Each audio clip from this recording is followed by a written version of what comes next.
والله ما بخۆمان دوکاندارەکان لەبەر جێژنێ هەموو مەوادمانی نابوو هەمومان ئەسڵەنا قەرداری نستا قەرداری ئەو خەڵکەی کە زلکی لەکنەمە بۆ قەرداری جملە فرۆشەکانیشن بەرێ وەڵام وەمان کەتینە وەچ کابرێک بە کوردی گوتی سازی عەلی دوکانی چیت هەبوو؟ ئەمە خەیاتم مەرێ کەواتە خەڵک هەبوو لە لای تو شمەشی بەڕاداندایە لۆ ئەوەی لۆ خۆی لۆ جەژن وەکو خۆت باز دەکەی کە بیپۆشتن ڕەنگە بەشێک لە پارەکەشی داوێ مۆقیفی خەڵکی چۆن بۆ بەرامبەر بەخوای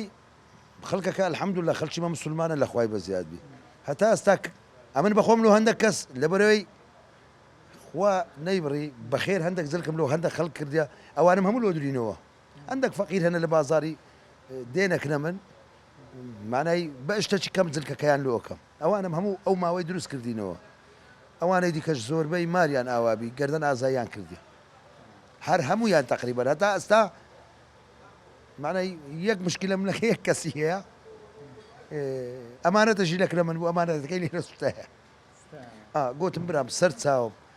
ست دەوێ من لۆ دەکەم هەر ئەوەیە غادی خۆمە الحەمدولله حەقی ناس لەسەر خۆ نایەری تقریبا بای چەند زەرەر و زیان بە جەنابەت گەیشت دەگاتە چەند قورئان ئەزانی چییە دوکان سووتان تەخمینی نییە ئەمە قماشم هەبووە ئەمە چی نەم هەبووینە کرم لەکن بووینە جلکی عالەمێم زۆر لەکن بووینە جلکی درواشم هەبووینە جلکی بڕاشم هەبووینە تەخمین برێم چەند نازانم ئەمە تەخمینی ئەو کرانەی لەکنم بووینە لە من تقریبا دەفتەرە چییە